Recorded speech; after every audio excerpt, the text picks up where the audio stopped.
From the heartland of America and the gateway to the West, good morning, good evening, wherever you may be across the nation, around the world. I'm George Norrie. This is Coast to Coast AM. Later tonight, an alien abduction gone bad. Here's what's happening. Tragedy in Lewiston, Maine tonight. At least 22 people are dead, 30 to 60 other people injured following a mass shooting in a Maine city that spanned 3 locations on Wednesday night. The Lewiston Police Department has now identified Robert Card, a 40-year-old man, as a person of interest, according to law enforcement. He is a firearms instructor. The Lewiston Police Department has confirmed that the active shooting incidents occurred at 2 locations, a bar and a bowling alley. My gosh. That death toll should probably go up with the 30 to 60 people injured. He had an assault rifle when he went into the bar and the bowling alley. We'll keep our eyes on the story all night tonight for you. They are looking for him right now. They apparently may have found his car 6 miles away from the shooting scenes. And we'll just keep updating you throughout the night as the manhunt continues for Robert Card, a 40-year-old. He is considered armed and dangerous, so if you confront this individual, please be careful. Israel has agreed to delay an expected invasion of Gaza for now so that the United States can rush missile defenses to the region to protect our U.S. troops that are there. The U.S. officials have so far persuaded Israel to hold off until U.S. air defense systems can be placed in the region as early as later this week. A co-ed Israeli combat squad eliminated nearly 100 Hamas terrorists while protecting towns along Israel's borders, and the unit's female commander says that their heroic actions leave no more doubts about female combat soldiers there. Since Russia invaded Ukraine, the United States has sought to isolate Moscow and pressure China to keep its distance. But with war in the Middle East, Russia and China are seeking to turn the tables, and the United States has cast Russia as the disruptor of the international order at the Security Council, with President Joe Biden promising the world body that Washington would use its veto power, but sparingly. Howard Bloom is with us, noted author. Howard, your thoughts on that story? Well, here's the deal. For 30 years, China's been building step by step toward a tipping point in the global balance of power. A tipping point that will allow it to take over and to impose what it calls a new world order. That tipping point may have come with the war in Gaza. Why? China's Xi Jinping has been talking for at least 10 years about toppling what he calls the global hegemon, the global center of power, the United States. China's effort to take over as global leader showed its head 19 years ago in 2004 when China's future leader, Hu Jintao, visited the continent we regard as our private playground, South America. Up until then, we had enforced the Monroe Doctrine, which said we would not tolerate any foreign meddling in South America. But China defied that doctrine and signed security and trade agreements with 21 South American nations. Then 10 years ago, Xi Jinping announced his Belt and Road Initiative, a new Silk Road with high-speed rail connections, superhighways, and a necklace of ultra-modern ports that goes clear around the world, increasing the speed of trade and potentially increasing the speed of transport for China's military. The Belt and Road Initiative includes 40 ports in South America, 100 ports in Africa, and at least 4 ports in Europe. China recruited 155 nations to join the Belt and Road.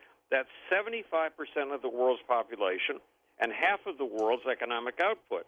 And China cemented the deal by giving out $1 trillion in loans. Meanwhile, China built the world's biggest navy and the world's biggest ground-based rocket force.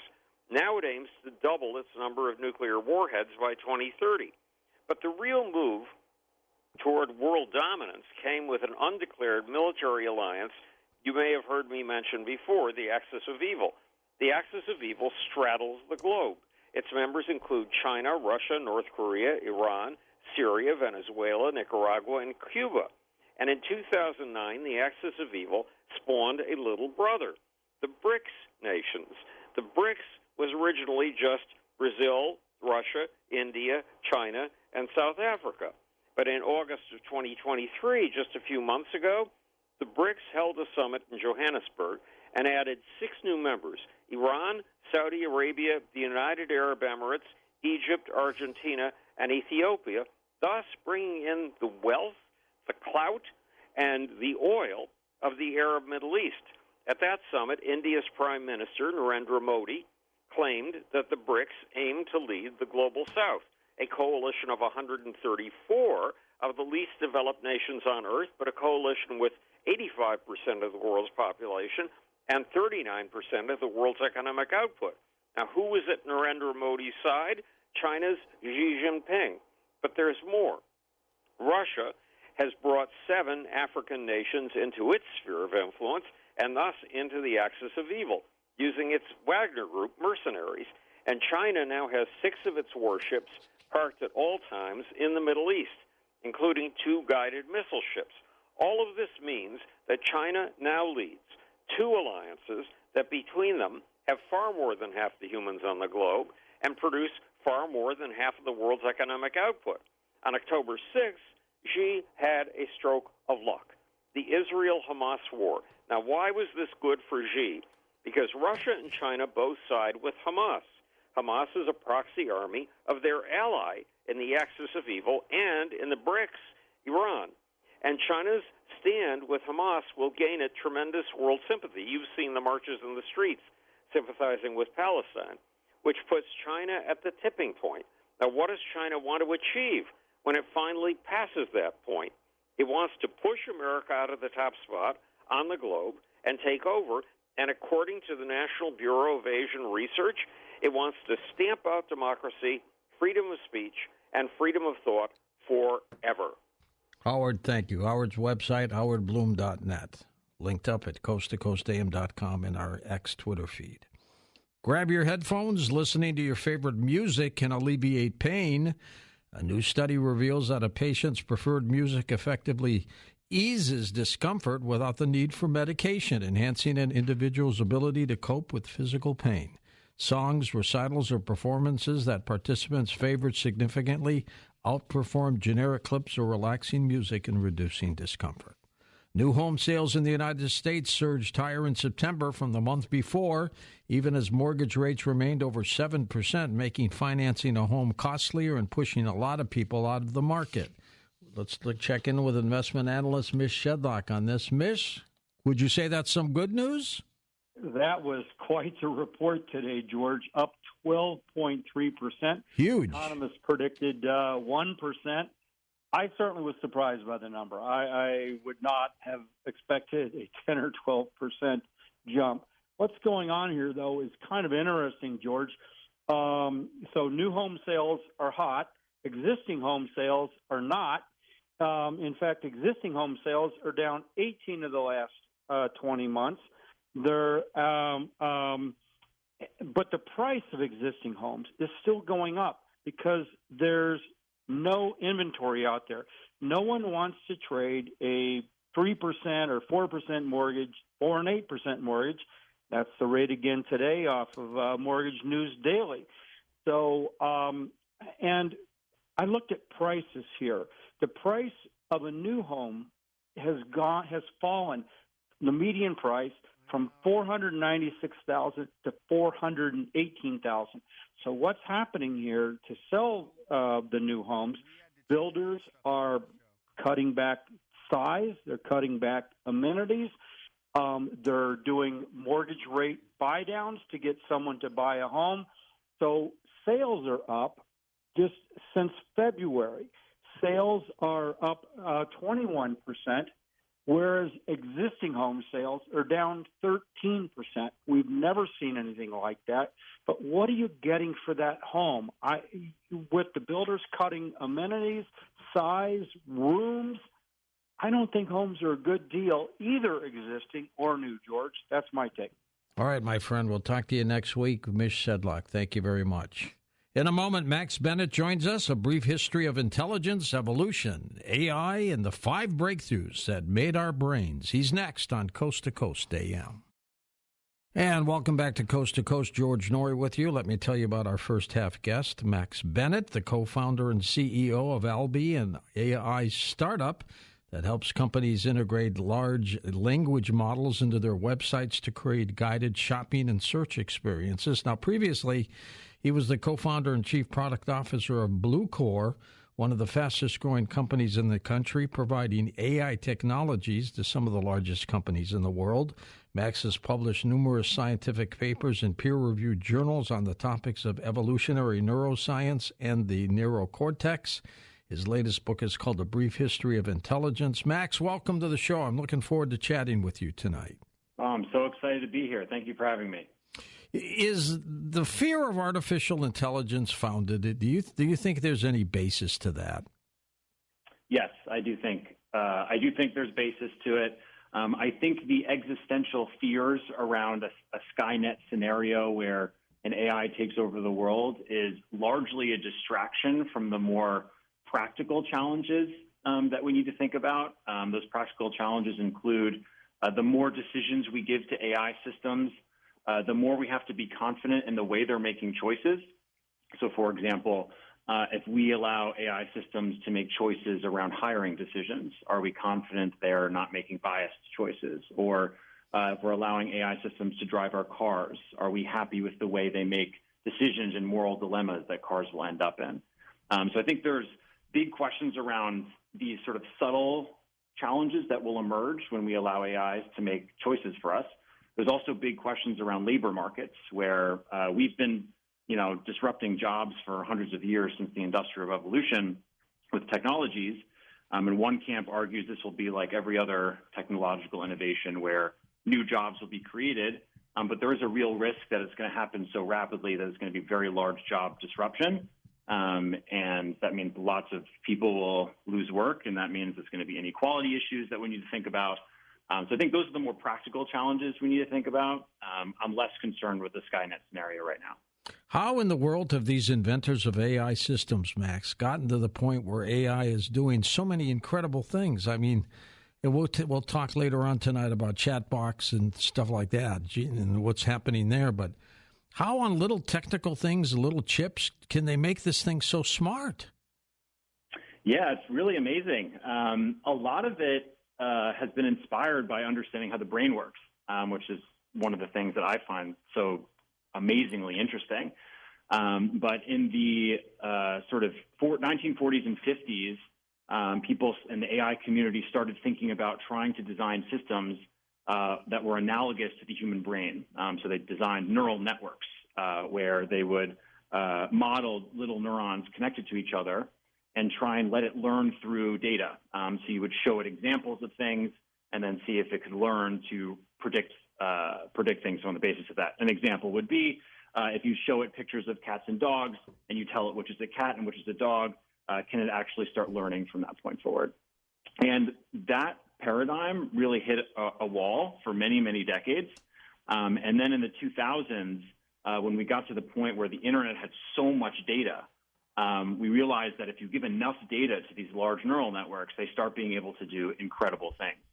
And the most recent advancements in large language models like ChatGPT are consuming an unbelievable amount of data. I mean, ChatGPT has read probably 15 to 20% of the entire internet to be able to do what it's doing. So these things are very data hungry, but the foundation of them are inspired by basic ideas in the brain, which is creating networks of neurons that learn over time.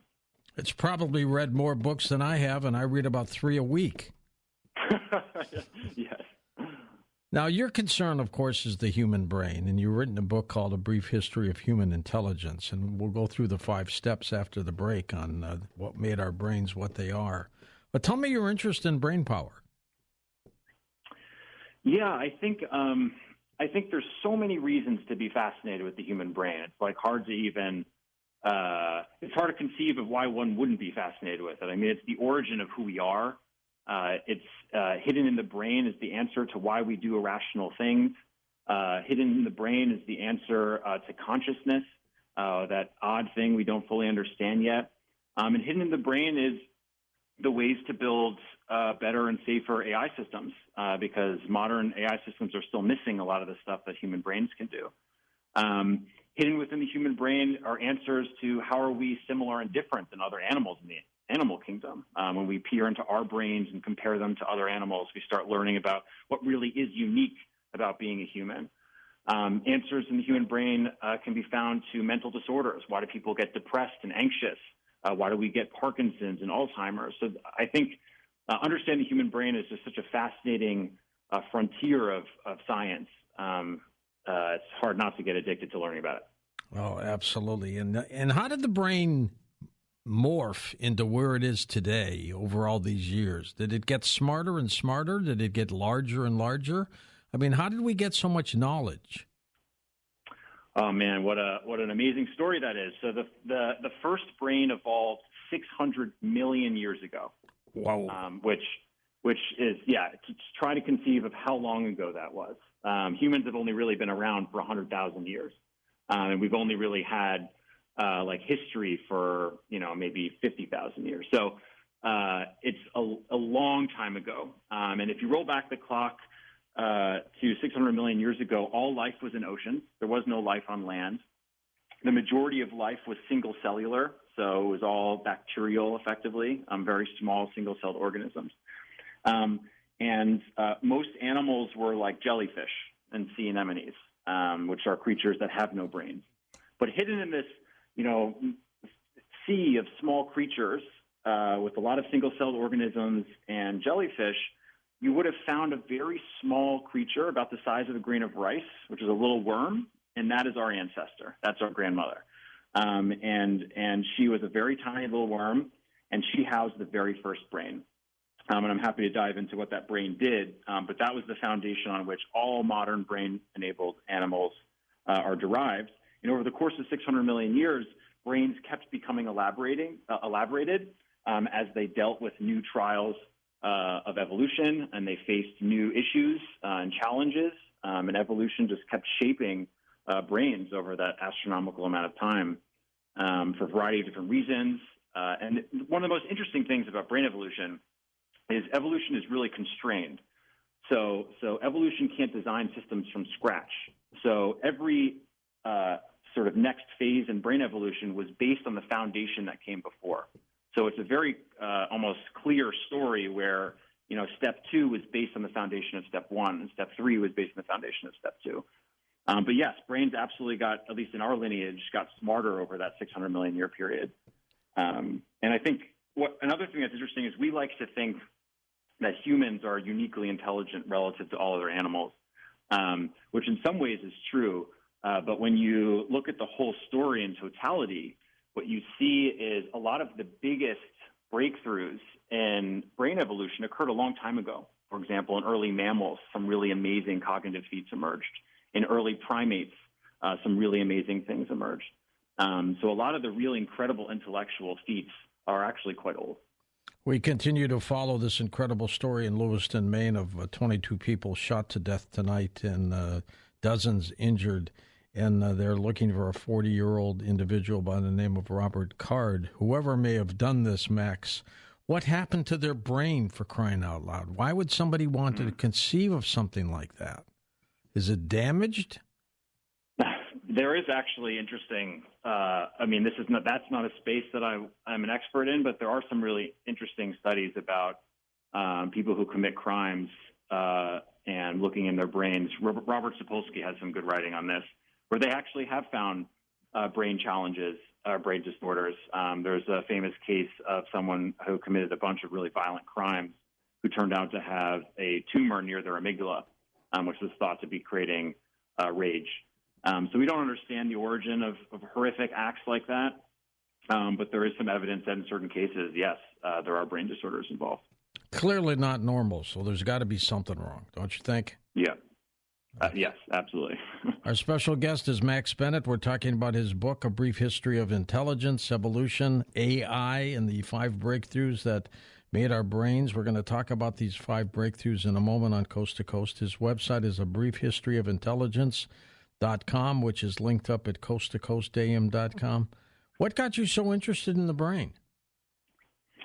It all began when I was at Blue Corps. And we were applying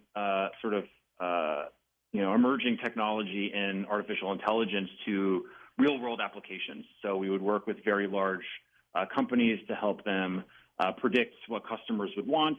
We use these neural network approaches to try and look at data and predict the types of products people would be interested in. And it became really interesting to observe both the ways that AI is really smart and the ways that AI still can't do very basic things. We'll talk more about that, Max, when we come back in just a moment on Coast to Coast AM. And welcome back to Coast, George Norrie with Max Bennett, author of A Brief History of Intelligence, Evolution, AI, and the 5 breakthroughs that made our brains. What are the breakthroughs and what are the 5 breakthroughs, Max? Yes, so the 5 in order are steering, reinforcing, simulating, mentalizing, and speaking. So I'm going to go through each of those, but every breakthrough represented a set of new brain modifications that happened in evolution, and then it enabled a suite of new intellectual faculties, and they each built on each other. So let's go all the way back to the very first brain. All right. And we're back in 600 million years ago. It's in a tiny little worm the size of a grain of rice. And in that whole ecosystem, most animals that were large, like sea anemones, which are like coral, didn't move. So they didn't actually pursue food. The way they got food is they just waited for particles to go by them, and then they would grab the particles out of the water. But our ancestor was the first creatures that actually found a way to move towards food and move away from danger. And what's so interesting is this first creature had no eyes, it had no ears, it had none of the standard sensory organs that we have today, and yet it could still navigate. And this is a big clue as to all of the foundational things about how brains work. And the way we know this is twofold. We can see fossil remnants of these early creatures, and there are modern animals that are quite similar to these early animals, like a modern nematode, which is a really, really tiny little worm that has only about 302 neurons in its entire nervous system. So how did this thing navigate without having any eyes or ears? Well, there's a clever trick called steering that these creatures used to navigate. And what happened is they had these tiny little sensory neurons around their head, and when a smell of something good increased, it would trigger them to steer in that direction. And when the smell of something good, like a food smell, decreased, they would turn. So the entire brain was based on this foundation of steering towards good things and steering away from bad things, which means the foundation of brains is based on the idea of classifying things in the world into good and bad. And so that was the very first brain. There's a whole suite of really interesting things that came with this.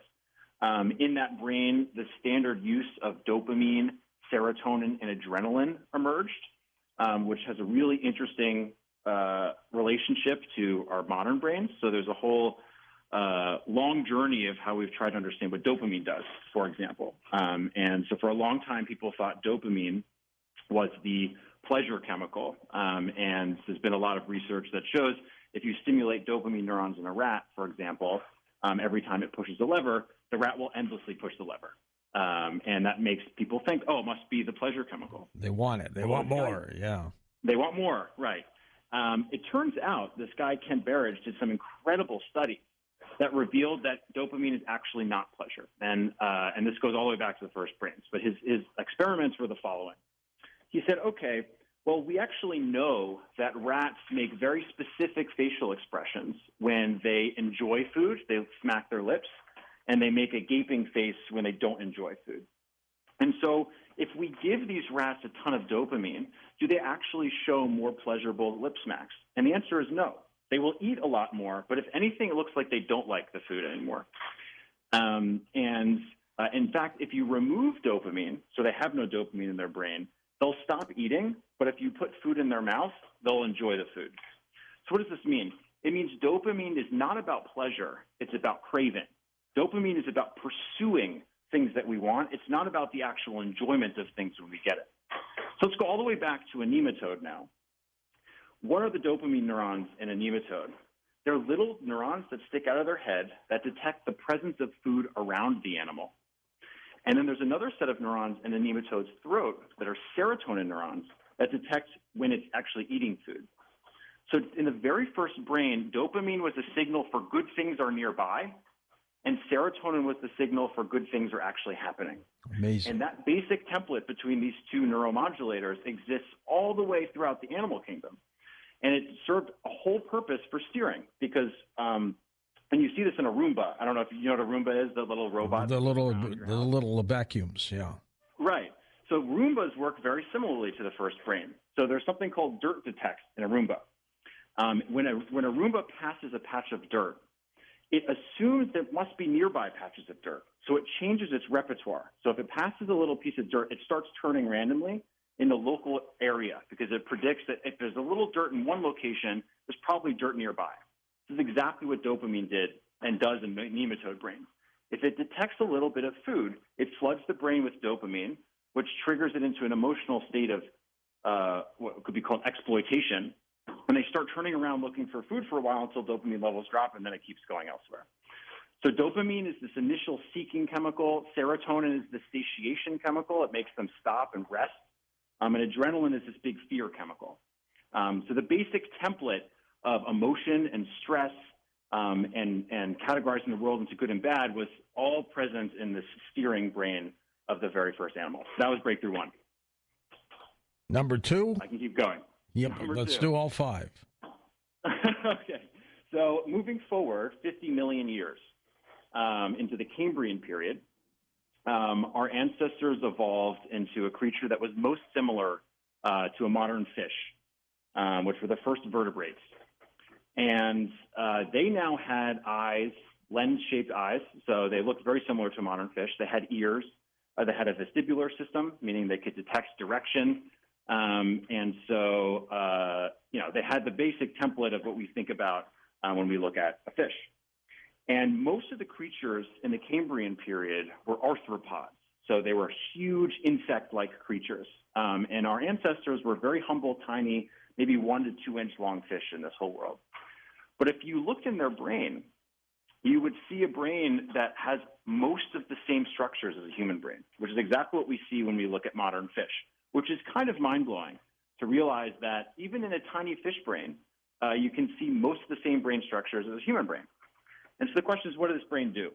Well, there's a really cool story that is connected to AI where it goes a little bit back to dopamine, where I'm going to tell a little bit of a story of AI, and then I'll connect it back to brains. Sure. So in the 1950s, people had this grand idea of what if we could train a neural network with reinforcement learning. In other words, we just tell it when it does something right, and then over time it should learn the right decisions to keep doing the thing that quote-unquote is right. And perhaps we could teach it to play chess. If we just say, hey, AI system, play human in chess, and when you win, I'll give you a reinforcer. When you lose, I'll punish the system. And if you do it enough times, eventually you should get good at chess. And this guy, Marvin Minsky, tried this, and it didn't work. And the reason it didn't work is because of something called the credit assignment problem. When you win a game of chess, which previous moves should get credit for being good? You don't know, because it could have been the first moves that were really good. It could have been moves in the middle. It could have been moves at the very end. And so when you get a reward, when you win a game, it's actually hard to know what actions should actually be reinforced. Okay. So this guy, Richard Sutton, came up with this really clever strategy, which is how all modern reinforcement learning systems work. In your self-driving car, it's using the exact same technique he discovered, which is something called temporal difference learning, where the reinforcer is actually when you think the world just got better. In other words, when you're playing a game of chess and you do a move and you realize, oh, the thing I just did increased my likelihood of winning by a lot, that's when you get reinforced. And so when we look in fish brains, we actually see exactly this algorithm being implemented, which is it has an expectation of future rewards, and it's reinforcing itself, again, with dopamine when things seem to be doing better. This all happens in a structure called the basal ganglia. So breakthrough 2 is reinforcement learning. It was this ability to learn through trial and error. And we see this in fish all the time. You can teach a fish to do very, very clever things through trial and error. You can teach fish to jump through hoops. You can teach fish to remember random shapes of animals, and they'll run away from them or they'll run towards them. So reinforcement learning was breakthrough 2. We go forward a bunch further, all the way to about 100 million years ago. Our ancestors were early mammals.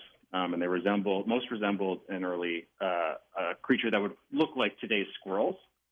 And they lived in a world surrounded by dinosaurs.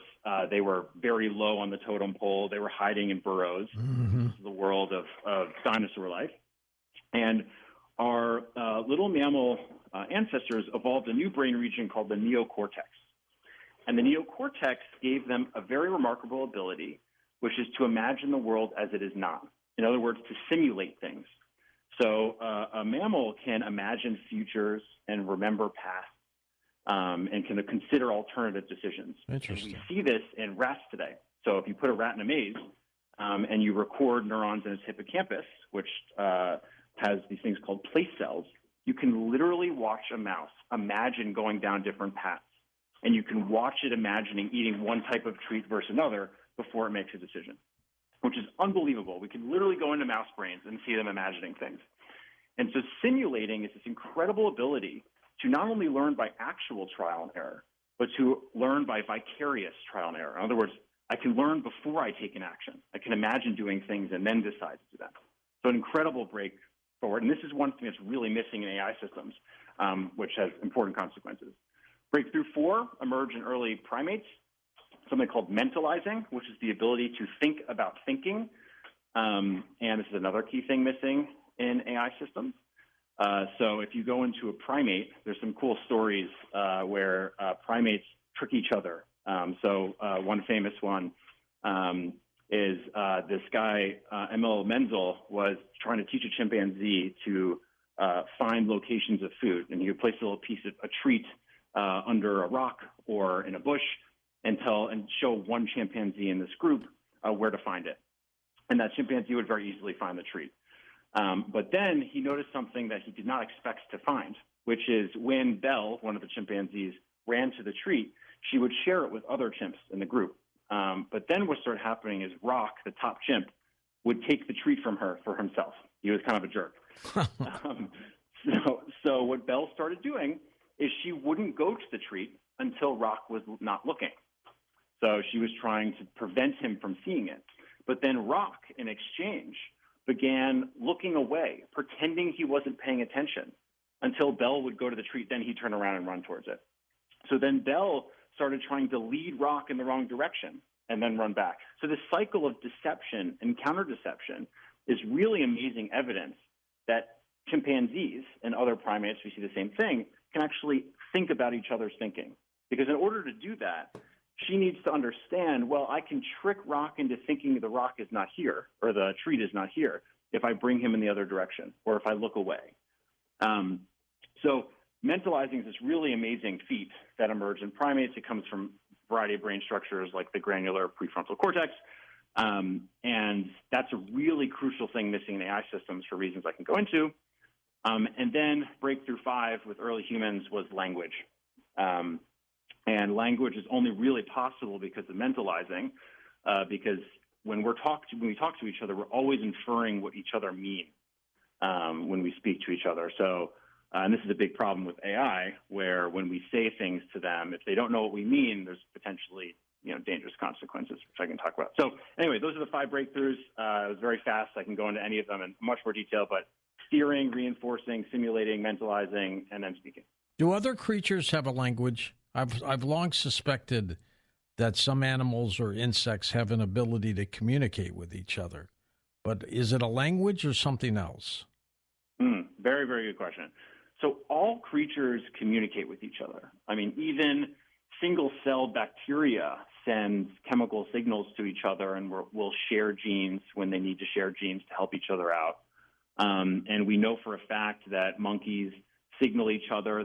Some monkeys have certain signals that mean eagle, which make all of them jump to the forest floor. They have other signals that mean snake, that leads them all to run to the treetops. So we know there are signals throughout the animal kingdom. But language is unique on 2 fronts. Language contains what's called declarative labels. And a declarative label is saying you can point at an object and say, that is a cup. And now in your head, the thing is called cup, an arbitrary sort of symbol. And then we have grammar. That's the second thing. I can start assembling these symbols into novel phrases, like the words I'm saying right now. And it's really controversial whether any other animals do that, which is assign symbols and phrase them into novel ways. There's been many studies trying to get chimpanzees and bonobos to do this with pretty lackluster results. There's still emerging studies on other animals, but for the most part, it seems like language, at least the extent to which we use it, is pretty unique to humans. Pretty dramatic, isn't it?